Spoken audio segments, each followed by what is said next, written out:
안녕하세요. 공합박사입니다. 오늘은 12월 3일 화요일이고요.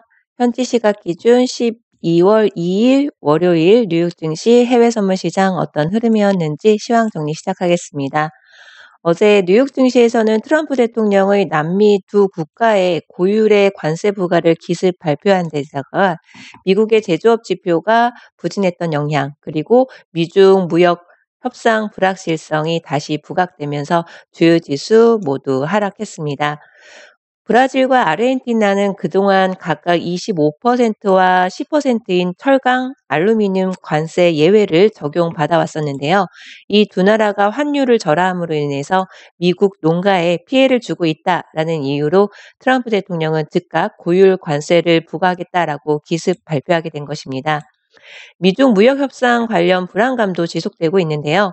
얼마 전 중국 관영 언론에 따르면 미국이 기존 관세를 철회해야 1단계 무역 합의가 가능할 것이다라는 보도가 나오면서 우려감이 좀 나온 적이 있었지요.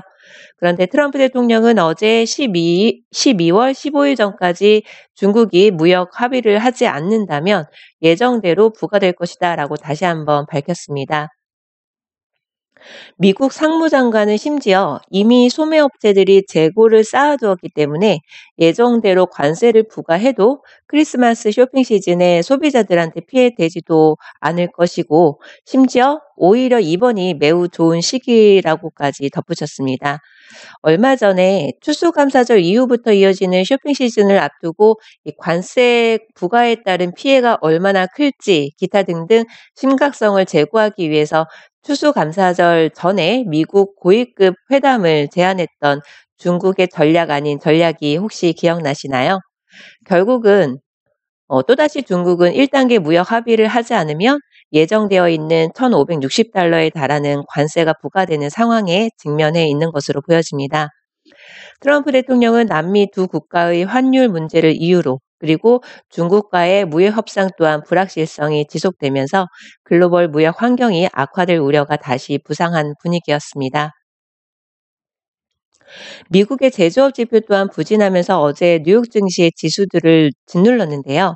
시장에서는 지난 10월 제조업 PMI가 반등에 성공하면서 이번 공급관리협회의 제조업 PMI 또한 기대감이 있었는데, 지난 10월보다도 하락했고 시장 예상치에도 한참 못 미치면서 경기에 대한 우려를 부추기게 된 것 같습니다.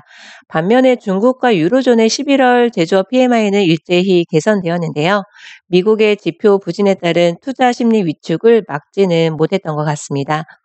다우지수는 0.96% 하락했고요. S&P 500 지수는 0.86%, 기술주 중심의 나스닥 지수 1.12% 하락하는 흐름을 보였습니다. 어저께 나스닥 지수 거래하신 분들이라면 시원시원한 매도 추세 수익을 좀 챙기지 않았을까 하는 생각이 좀 들었어요. 한편 크루드 오일은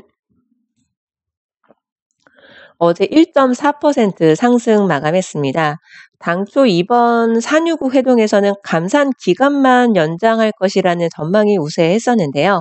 어제 이라크 석유 장관은 이번 회동에서 감산 규모를 하루 평균 160만 배럴로 현행보다 40만 배럴 더 늘리는 방안에 대한 논의가 이루어질 것이다 라고 말하면서 국제 유가에 좀 긍정적으로 작용된 것으로 보여집니다. 이제 정례 회동까지 며칠 남지 않았는데요.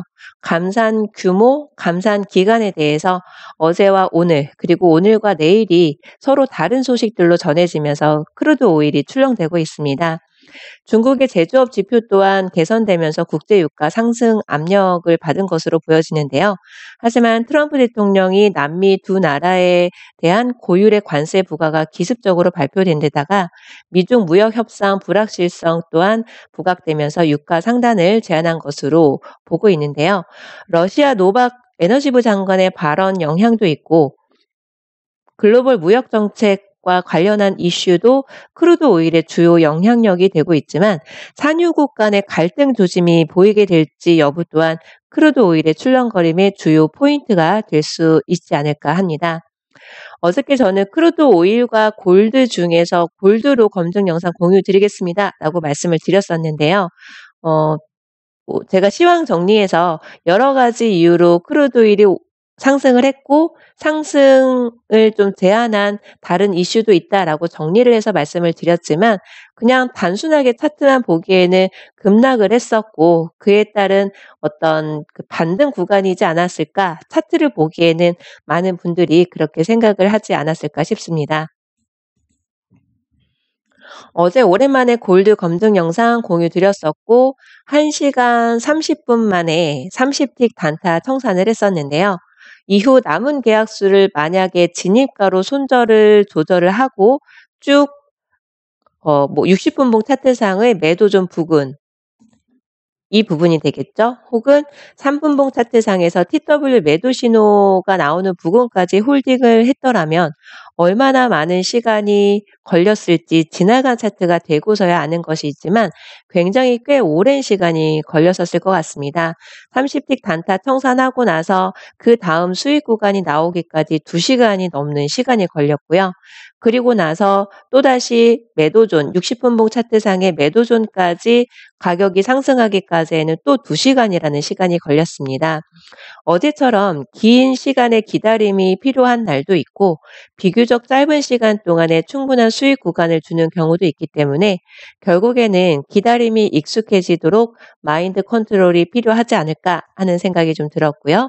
현재 시각 기준 60분봉 골드 선물을 먼저 본다면 매도존을 살짝 올려주었고 3분봉 차트에서 TW 매도 신호가 나왔는지 한번 점검을 할 필요가 있습니다. 60분봉 차트상에서 매도존을 좀 올려준 상황이기 때문에 매수 진입의 신호를 본다면 뭐 두 번째 CP 신호라던가 아니면 TV 매수 신호를 볼 수도 있을 거고요.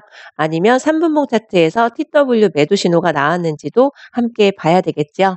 제임스 대표님의 매매 기법은 추세를 예측을 해서 그 추세의 방향대로 진입을 하는 게 아니라 진입 신호가 나온다면 예를 들어서 지금 저는 확인을 하지 않은 상태로 예를 들어 드리는 겁니다. 만약에 지금 현재 시점에 TW 매도 신호가 나왔다면 매도 진입을 해야 되고 그리고 나서 단타 30틱 수익 구간을 청산을 하고 나머지 계약수는 추세 대응을 하는 과정에 만약에 CP 신호라던가 TV 매수 신호가 나온다면 매도 진입한 남은 계약수는 그대로 포지션을 유지한 상태에서 TV가 됐든 CP가 됐든 매수 신호가 나오면 매수 전용 계좌로 매수 포지션도 가지고 있어야 되겠죠. 이게 제임스 대표님의 기본적인 매매 원칙이라는 점은 알고 계셔야 될 것 같고요. 한 방향으로만 예측을 해서 TW 매도 신호만 혹은 TV 매수 신호만 이렇게 하시는 거는 100% 매매 원칙이 아니라는 거를 말씀을 드리는 겁니다. 60분분 차트상의 크루드 오일은 금요일 날 급락하고 나서 어저께 좀 반등하는 구간도 보여주었었고 지표 발표 직전으로 해서 아마 크게 하락하는 움직임을 보여주었는데요. 지금 현재 기준으로는 TF존 서로 마주 보고 있습니다. 평행하게 마주 보고 있고 TF존의 방향도 서로 다른 방향이에요. 그러면 3분봉 차트상으로 이미 TW가 됐든 TV가 됐든 매수 신호가 나왔을 거고요. 그리고 나서 쭉 홀딩을 하는 상황이라면 이미 뭐 단타 30틱 수익 청산 구간이 나오신 분도 아마 있지 않을까 싶습니다. 만약에 매수 진입을 하신 분들이라면 TW 매도 신호 혹은 이 매도존을 상단을 위로 밀고 올라갈지 여부를 아마 관찰을 하시게 될 거고요. 그렇지 않다면 지금 현재 포지션을 갖고 계시지 않다면 TW 매도 신호가 나왔는지 혹은 지금 현재 TV 매수 신호가 나온 상황은 아니지만 매수 신호가 나왔는지 이러한 신호를 좀 기다리시는 분들도 계실 겁니다.